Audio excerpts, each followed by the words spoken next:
नमस्कार मंडळी, तुरे माझा मित्राचा आजचा म्हणजेच 3 मेचा फ्रेश असा रिव्ह्यू तुम्ही माझ्या आवाजामध्ये ऐकत आहात.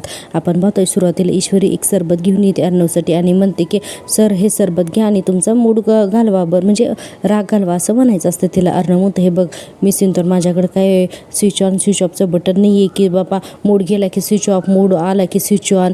ईश्वरी म्हणते हे बघा आपण थंडगार सरबत तर घेऊ शकता ना, हे बघा थंडगार सरबत घ्या, छान अशी सास लिहा आणि ना मग आपण शांतपणे बोलूयात. आता अर्णव म्हणतो हे बघ मला ना हे तुझं असलं बोलणं आणि ना हे सरबत दोन्ही नको आहे, कळते का तुला. आता ईश्वरी म्हणते हे बघा सर हे तर तुम्हाला ना प्यावंच लागेल, एकतर ना हे मी केले आणि जर का तुम्ही हे पिणार नसाल ना तर ते तुम्हाला कसं पाजायचं ना हे मला चांगलंच माहिती असं ईश्वरी म्हणत असते. अर्णव म्हणतो की मला नको. आता ईश्वरी डायरेक्ट त्याच्या तोंडासमोरच ग्लास नेते. आता अर्णव ना तिच्या हातातून तो ग्लास घेतो आणि म्हणतो 1 मिनिट थांबा माझी मी पितो म्हणून. आणि आता अर्णव थोडंसं सरबत पितो. आता बघा ईश्वरी तिथेच उभी राहते आणि आता अर्णव म्हणतो की झालं पिऊन, कळलं आता काय बघतेस माझ्याकडे. तर आता ईश्वरी म्हणते आता तुम्हाला ना अजून एक काम करायचं आहे जे तुम्हाला जमत नाही पण ते तुम्हाला करावं लागेल. अर्णव चिडून म्हणतो काय जमत नाही आता. ईश्वरी म्हणते अहो डोक्यावर बर्फ ठेवायला कुठं जमतंय तुम्हाला.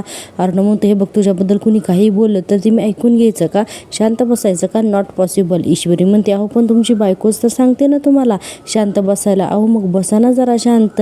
अहो तुम्हाला ना आता मी कसं समजावू सर, अहो काय बोलू आणि कसं समजावू ना तुम्हाला, मला हेच कळत नाही आहे. अर्णव म्हणते जरा बंद कर जरा तुझी बडबडण जरा कमी बोल ना, असं अर्णव म्हणत असतो. आपण पाहतोय की हे सगळं ना राजेश दरवाजातून ना हे सगळं ऐकत असतो आणि पाहत असतो. ईश्वरी म्हणते की आता माझं जरा शांतपणे ऐकून घ्या हां. आणि आता अर्णव वैतागलेला असतो. अर्णव म्हणतो की बोल म्हणून. आता ईश्वरी सोप्यावरती त्याच्या साईडला बसते आणि आता ईश्वरी म्हणत असते की सर जरा ना आता इतक्याच आहे ना हा राजेश दरवाजा वाजवतो. आता हे राजेश आहे मानल्यानंतर ईश्वरी लगेच उभी राहते ना. राजेश म्हणतो येऊ का, तर ईश्वरी म्हणते हो या ना म्हणून. आता लगेच राजेश आतमध्ये येतो आणि बघा आता याचा ड्रामा हा कसा सुरू करतो ते. लगेच हात जोडतो आणि म्हणतो की अर्णव सर माफ करा हो मला, हो हात जोडून माफी मागतो मी तुमची, खरंच ना मला माफ करा असा हा राजेश म्हणायला लागतो. पुढे म्हणतो की माझ्यामुळे घरात ना भांडणं होत आहे, तुम्हाला नको ते ऐकून घ्यावं लागतंय, मला ना खरंच कळतच नाही आहे की एवढा मोठा गैरसमज झालाच कसा काय तो. आता अर्णव तर अक्षरशः डोक्याला हात लावलेला असतो. हां राजेश पुढे म्हणतो की मी अंजली मॅडमला फक्त एवढंच सांगितलं होतं की तुमचा स्वभाव खूप मनमिळावू आहे, सगळ्यांना आपलंसं करून घेता तुम्ही, तर त्यांनी ना एवढा मोठा गैरसमज का आणि कसा करून घेतला ना मला हेच कळत नाही आहे, असा राजेश स्वतःची बाजू मांडायला लागतो. आता बघा पुढे राजेश म्हणतो की हे बघा मला ना खरंच खूप अपराधी असल्यासारखं वाटतंय हो, पण आता हे अर्णव ईश्वरी काहीच बोलत नाही. आता राजेश पुढे म्हणतो हे बघा मला ना काही आठवत नाही आहे, त्यामुळे ना मी फक्त स्वतःचंच नाही आहे तर मी लोकांचं सुद्धा नुकसान करतोय असं हा राजेश म्हणतो. आणि म्हणतो की हे बघा एकीकडे तुम्ही म्हणताय की मी खूप वाईट होतो आणि दुसरीकडे अंजली मॅडमना मी चांगला आणि तुम्ही जण वाईट दिसतंय, हे असं सगळं कसं काय घडतंय ना मला हेच कळत नाही आहे असा राजेश म्हणायला लागतो. पुढे म्हणतो अहो हे सगळं काय ना मला खरंच समजत नाही आहे नक्की काय येते आणि खूपच ॲक्टिंग करत असतो. हां लगेच आता हात जोडून अर्णवच्या पायापाशी जातो आणि मग पाया पडायला लागतो. अर्णव म्हणतो हे बघा प्लीज असं करू नका. राजेश लगेच हात जोडून म्हणतो अर्णव सर मी ना खरंच तुम्हाला खूप मानतो, खरे पण आहे तुमच्या वागण्यात बोलण्यात, मला ना आदर वाटतो तुमचा, मला तुम्ही माझ्यावरती विश्वास टाकलात, नोकरी दिलीत, बँगलोरला पाठवलं, खूप उपकार येतो तुमचे माझ्यावर असं म्हणायला लागतो. आणि पुढे म्हणतो की आणि असा माणूस जर का माझ्यावर रागवला तर मला ना खरंच खूप वाईट वाटेल हो. आणि म्हणायला लागतो हे बघा मी ना आत्ता अंजली मॅडमला सुद्धा मी हेच समजावून आलो आहे की तुम्हा भावा बहिणींमध्ये भांडणं नको आहे तुम्हाला अर्णव साहेब, हे बघा मी त्यांना सांगितलं हां अंजली मॅडमना की तुम्ही शांत राहा आणि समजून घ्या अर्णव साहेबांना आणि ईश्वरी मॅडमना, पण त्या माझं काही ऐकतच नाहीत असं म्हणतो. आणि पुढे म्हणायला लागतो की एवढा मोठा गैरसमज कसा काय करून घेतला ना अंजली मॅडमनी, मला तर तेच कळत नाही. अहो चुकून तोंडातून एक शब्द बाहेर पडला की नाही इथं तर भांडणच होत आहेत आणि मला तर ना या सगळ्याचा खरंच खूप त्रास होतोय अर्णव सर असा हा राजेश म्हणायला लागतो. आता अर्णवला आणि ईश्वरीला काय बोलावं ते समजतच नसतं, बिचारे गप्प असतात. राजेश पुढे म्हणतो अर्णव सर मी ना शब्द देतो तुम्हाला की इथून पुढे माझ्यामुळे ना या घरात एकदाही भांडण होणार नाही म्हणून. आता अर्णव फक्त मांडू लावतो की हो म्हणून. राजेश म्हणतो परत एकदा सॉरी हं, आणि आता ईश्वरीकडे बघून सॉरी म्हणतो आणि आता तिथून निघून जायला लागतो. आता बघा राजेश ना याचे खरं रंग दाखवायचे काही सोडत नाही आहे. आता हा जेव्हा दारापर्यंत जातो म्हणजे असा पाठमोरा झालेला असतो, आता दरवाज्यात उभा राहतो आणि लगेचच बघा हा स्वतःची स्तुती करायला लागतो. आता राजेश म्हणतो की वा ॲक्टर असावा ना तर असा अगदी आपल्यासारखा, घुसायचे ना तर डायरेक्ट भूमिकेत घुसायचं असा म्हणतो. आणि आता आपण पाहतोय पुढचा सीन. इकडे आपण पाहतोय वल्लरी आजीना भडकवत असते. वल्लरी म्हणत असते, आई बरं झालं तुम्ही त्या ईश्वरीला ना तिची जागा दाखवून दिली. ते मी तर म्हणते तिला ना कायमची माहेरीच पाठवून द्या. काय आहे ना इथं राहिली ना की ती सतत कटकार असतानाच करत राहील. इतक्यातच ना मामा तिथे येतात. आता मामा आल्यानंतर मामा म्हणतात की आई मला ना तुझ्याशी जरासं बोलायचं आहे म्हणून. आजी म्हणतात अरे बोल ना, पण एक गोष्ट मी तुला आधीच सांगते हां. आणि म्हणतात की हे बघ चिंटू आणि ईश्वरीची बाजू जर का तू बाजू मांडायला आला असशील ना तर मला ना त्यांच्याबद्दल काही ऐकून घ्यायचं नाही आहे. आता मामा म्हणतात का नाही ऐकून घ्यायचं तुला? अगं हिच्या तोंडून त्यांच्या विरोधातलं सगळं काही ऐकून घेतेच ना, मग मी काही 4 शब्द त्यांच्या बाजूने बोललो तर ते तुला नको आहेत. वल्लरी म्हणते हे बघा मला जे दिसतं ना मी तेच बोलतोय, तेच बोलते. तर मामा म्हणतात मी तुझ्याशी बोलत नाही आहे, त्यामुळे प्लीज तू मध्ये मध्ये बोलू नकोस. आजी म्हणतात की बघ मला माहिती आहे की त्या दोघांचं कितीही चुकलं असलं ना तरी तुला त्यांची चूक दिसतच नाही. पण आवी एक गोष्ट लक्षात ठेव, या वेळेला ते फक्त चुकले नाही तर त्यांनी ना गुन्हा केला आहे माझ्या दृष्टीने, असं आजी म्हणायला लागतात. मामा म्हणतात अगं आई पण ऐक तरी. आजी म्हणतात सांगितलं ना मला तुझं ना काही ऐकून घ्यायचं नाही आहे म्हणून. आता वल्लरी म्हणते ऐकलत ना? तर मामा पुन्हा म्हणतात तू गप्प बस वल्लरी. आणि म्हणतात की संधी दिसेल ना तिथे भांडणं लावण्याचा प्रयत्न करत असतीस तू. आता आजी म्हणतात तिला काही बोलू नकोस हां. मामा म्हणतात अगो पण. तर आजी म्हणतात यावेळेस ना तिने काही केलेलं नाही आहे. आणि आजी पुढे बोलायला लागतात की चिंटू आणि ईश्वरीचा ना मला ना फारच राग आला आहे म्हणून. आणि नंतर म्हणायला लागतात की आणि ह्याला कारण ना ती दोघेजणच आहेत, बाकी कोणीसुद्धा नाही आहे म्हणून. आणि वल्लरी ना मान डोलवत असते. आजी म्हणतात तेव्हा तू मला ना अजिबात समजावून सांगण्याचा प्रयत्न करू नकोस. मामा म्हणतात अगाई अशाने घरातली फूट वाढत जाईल ना. आजी म्हणतात पण हा विचार त्या दोघांनी करायला हवा होता ना. हे बघावी माझा त्यांच्या बाबतीतला ना निर्णय झालेला आहे आणि आता त्याच्यामध्ये ना काही बदल होणार नाही, असं आजी आता ठामपणे सांगतात. वल्लरीला तर ना फारच आनंद होत असतो. आता बघूया आपण आता पुढच्या सीनमध्ये काय होतं ते. तर पुढच्या सीनमध्ये आपण पाहतोय ईश्वरी म्हणते सर बघितलं ना तुम्ही हा राकेश किती बदलला आहे ते. हे त्याचं रूप आहे ना खूप नवीन आहे आपल्यासाठी. आता अर्णव म्हणतो मलाही काहीच कळत नाही आहे, तो इतका चांगला वागतोय ना की आपण ना त्याला काही बोलू शकत नाही म्हणून असा अर्णव म्हणत असतो. आपण पाहतो की ईश्वरी ना काहीतरी विचारातच असते. अर्णव ते बघतो आणि म्हणतो की काय झालं मी सुंदर म्हणून. आणि आता तिच्यासमोर येऊन म्हणतो की मी सुंदर प्लीज हे बघ मग असे जे काही झालं ना त्याबद्दल खरंच I am really very sorry. मला माहिती आहे की ताई तुझ्याबद्दल जे काही बोलली ना किंवा तुझ्या आईबद्दल तर त्यामुळे तू खूप हार्ट झाली असेल, त्यामुळे आय एम सो सॉरी. ईश्वरी म्हणते की नाही सर काय आहे ना की जोपर्यंत माझी आई निर्दोष आहे हे सिद्ध होत नाही आहे ना, हे सिद्ध करणारे पुरावे आपल्याकडे नाही आहेत ना तोपर्यंत आहे ना घरचे मला कधीच आपलं मानणार नाहीत, असं ईश्वरी म्हणत असते.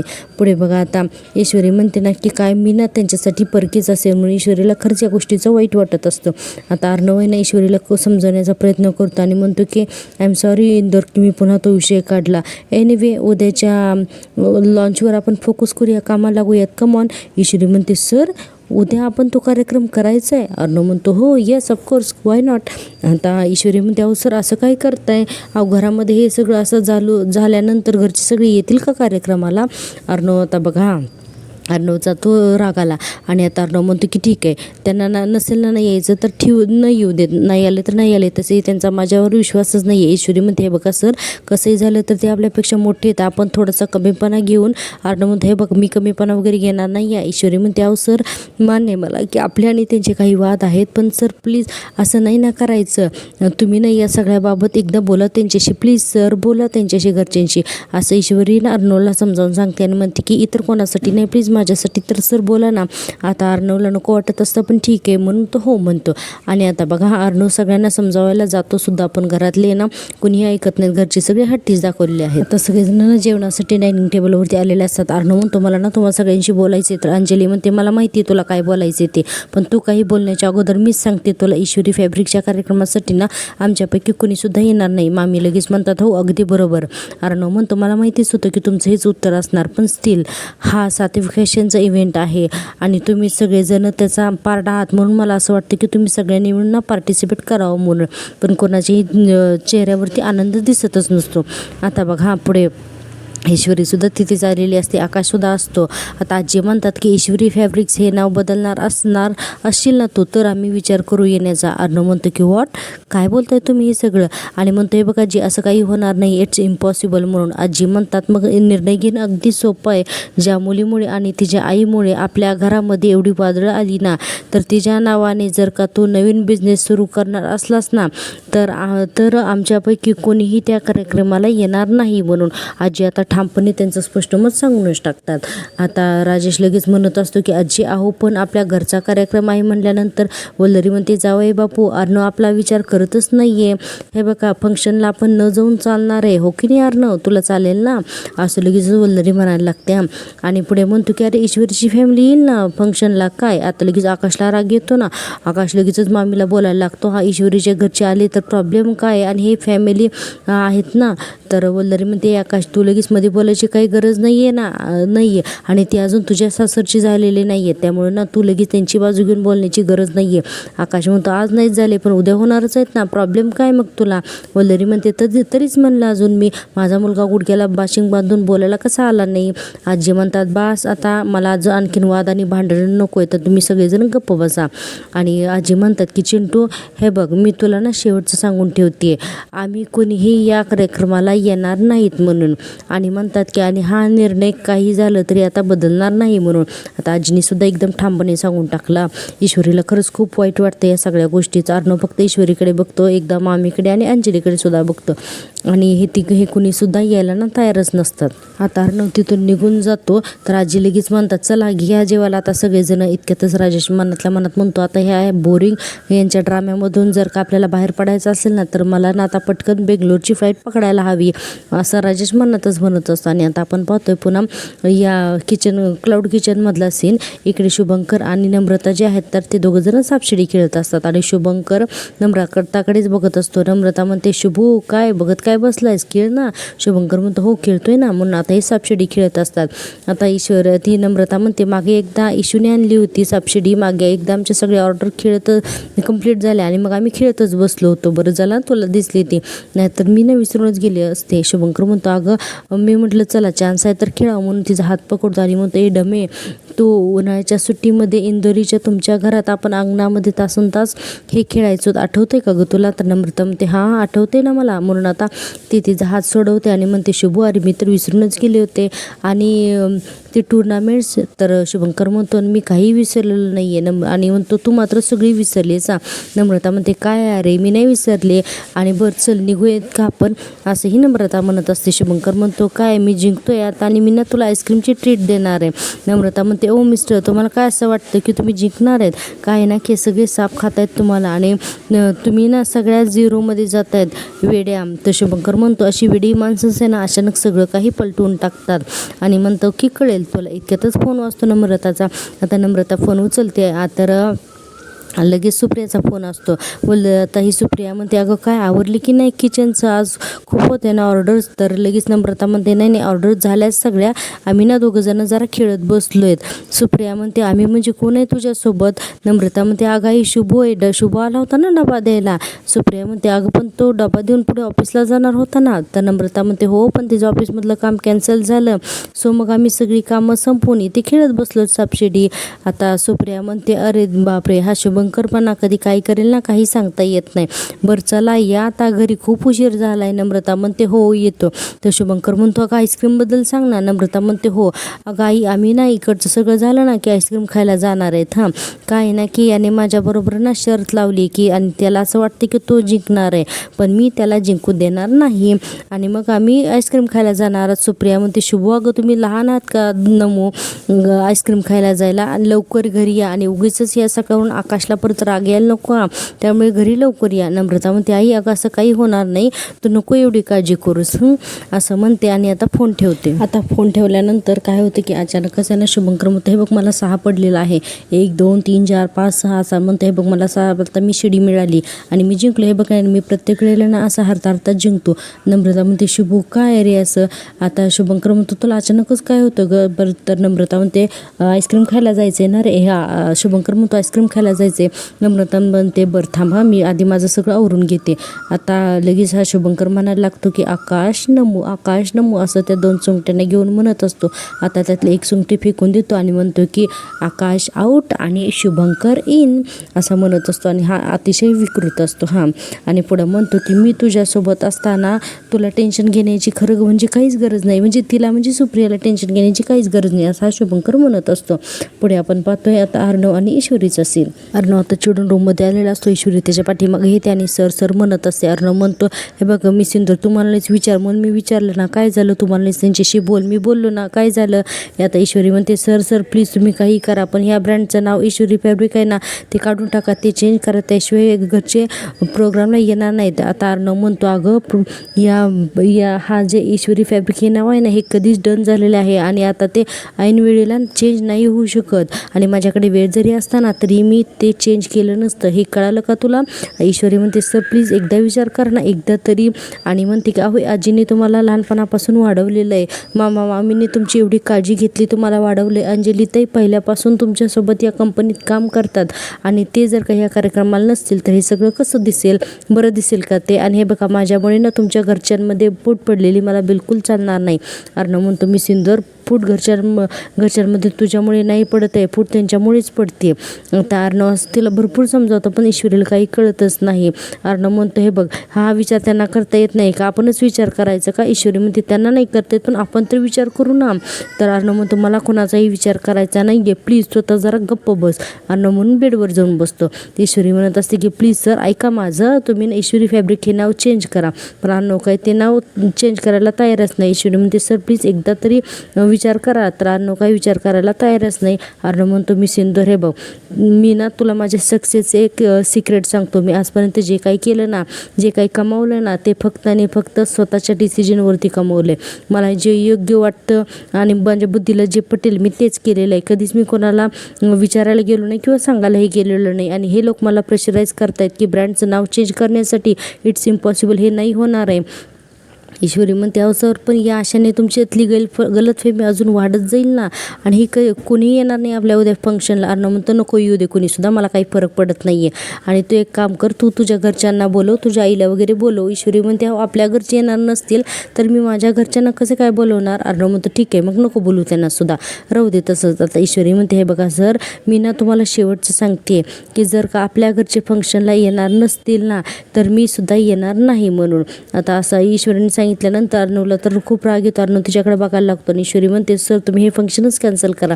अर्णव म्हणते की वॉट, मी सिंदूर म्हणून तिला खूप हाक मारतो पण ही काय थांबत नाही. आता इतक्यातच ना अर्णवला एक फोन येतो, तर तो फोन असतो बेंगलोरवरून.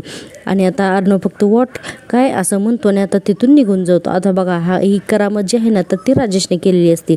तर राजेश काय करतो ते आपण पुढे बघूयात. आपण आता पुढचा सीन पाहतोय की इकडे अंजली म्हणत असते अहो पण मध्येच काय तुम्ही बेंगलोरचं काढलंय. तर राजेश म्हणतो अंजली मॅडम अहो मी आता बेंगलोरसाठी गेलो होतो ना तेव्हा एका महत्त्वाच्या डॉक्युमेंटवरती ऑडिटरची सही घ्यायची राहिली हो, आणि माझी सुद्धा पहिलीच वेळ होती ना त्यामुळे माझ्या ना लक्षातच आलं नाही हो. अंजली म्हणते अहो पण तुम्ही म्हणालात ना की ते डील फायनल झालं म्हणून. राजेश म्हणतो नाही डील फायनल झालं आहे अंजली मॅडम, पण काय आहे ना की पुढची प्रोसेस सुरू होण्या अगोदर डॉक्युमेंटेशन चेक करावं लागतं ना, त्याशिवाय पुढच्या गोष्टी होऊ शकणार नाहीत. आता अंजलीने एकदम तोंड घाण वाकडं केलेलं असतं या. आणि आता राजेश म्हणतो या बावळट बायकोला काय माहिती बेंगलोरच्या फेऱ्या वाढवायला मीच तर त्या सह्या मुद्दामून बाकी ठेवलेल्या होत्या असा हा राजेश मनात म्हणतो. इतक्यातच दरवाजा वाजतो तर तिथे अर्णव आलेला असतो. आता अर्णवला बघितलं की लगेचच अंजली बेडवरती जाऊन बसते. आता अर्णव येतो आणि म्हणतो की राजेशला बेंगलोर ऑफिसमधून फोन आला होता की तुमच्याकडून काही सह्या राहिल्यात म्हणून. तर राजेश म्हणतो हो मलाही फोन आला होता, माझ्याकडून सही कशी काय राहिली ना मला माहीत नाही, ही माझी पहिलीच वेळ होती ना, माझी पहिलीच वेळ होती त्यामुळे माझ्या लक्षात आलं नाही हो, माफ करा हा, मी परत असं करणार नाही. राजेश म्हणतो हे बघा तुम्ही असं सारखं सॉरी म्हणू नका ठीक आहे. आणि म्हणतो की होतात कधी कधी चुका, एवढं काही नाही त्यात मी बघतो काय करायचे ते. तर राजेश म्हणतो अर्णव सर मी काय म्हणतो हे बघा म्हणजे अंजली मॅडमला पण मी आता तेच सांगत होतो की मला असं वाटते की मी ना जातो बेंगलोरला, म्हणजे माझी चूक आहे ना तर मी सुधारतो ना, आणि तसंही उद्या सात्विक फॅशनचा मोठा इव्हेंट आहे तर ऑफिसचे सगळे तिथे बिझी असणार तर मी जाऊन करून येतो ना हे सगळं काम. आता असं म्हटल्यानंतर अर्णव म्हणतो की ठीक आहे ॲक्च्युली कोणाला तरी जावं लागेलच त्याशिवाय ते ऑडिट पास नाही होणार. तर राजेश म्हणतो ठीक आहे ना काही काळजी करू नका, मी जाऊन येतो प्लीज, काहीच प्रॉब्लेम नाही आहे, मी उद्या सकाळचीच फ्लाईट ने जातो म्हणून अर्णव म्हणतो ओके ठीक आहे, मी शिर्केंना सांगतो तुमची फ्लाईट सकाळची बुक करायला. आणि राजेश पुन्हा एकदा म्हणतो खरंच अजून एकदा सॉरी हं. अर्णव म्हणतो नाही इट्स ओके म्हणून आता अर्णव तिथून निघून जातो. आता बघा अर्णव तिथून निघून गेल्यानंतर हा राजेश आहे ना तर तो मनातल्या मनात लगेचच बोलायला लागतो आणि म्हणतो की चला आता या चिंटुकल्याच्या पैशांवरती परत एकदा आपल्याला मजा मारूयात आपण बेंगलोरला जाऊन, माझं कावस माझी वाट बघत असेल ना, असा हा राजेश म्हणायला लागतो. आणि बघा हा तू रे माझा मित्रचा आजचा हा भाग इथेच संपतो. उद्याच्या भागात आपण पाहतोय की वल्लरी म्हणते मला एक सांगा आई की आपण या कार्यक्रमाला नक्की जात नाही आहेत ना. तर मामा इकडे म्हणत असतात की हे बघ शेवटची एकच गोष्ट करायची म्हणून. ईश्वरी म्हणते काय, तर आता हे मामा आहेत ना ईश्वरीला काहीतरी एक आयडिया सांगतात. आता ती आयडिया बघा हां काय असते ते पुढे. एक शेवटची एक गोष्ट आहे म्हणल्यानंतर अर्णव म्हणतो की मी तुला प्रॉमिस करतो की ईश्वरी या फॅब्रिकच्या लॉजला ना घरचे सगळेजण येतील असं आता अर्णव ईश्वरीला प्रॉमिस करतो. आता अर्णव लहान लहान छोटी मुलं काहीतरी गोळा करतो आणि त्यांना म्हणतो हे बघा मी तुम्हाला सांगितलं आहे तो प्लॅन करा आणि प्लॅन व्यवस्थित एक्झिक्यूट झाला पाहिजे हां. आता ती छोटी मुलं म्हणतात आम्ही हे सगळं प्लॅन जो आहे ना तर आम्ही ईश्वरीमुळे करतोय हां. अर्णव म्हणतो हो. आणि आता सगळी लहान मुलं घरात जातात आणि अर्णव मनाशीच म्हणतो की मी सिंदूर आज ईश्वरी फॅब्रिकचं लॉन्चिंग एकदम ग्रँड होणार, कारण की तुला अगदी हवं ना तसंच आपण करणार आहोत म्हणून. आणि आपण हे सगळं उद्याच्या भागामध्ये पाहणार आहोत. तर प्रेक्षकांनो प्लीज तुम्हाला जर का माझं चॅनल आवडत असेल ना, मी दिलेला रिव्ह्यू आवडत असेल तर प्लीज माझ्या चॅनलला सबस्क्राईब करा आणि हो लाईक करायला अजिबात विसरू नका. भेटूया उद्याच्या भागात, तोपर्यंत टेक केअर, बाय बाय.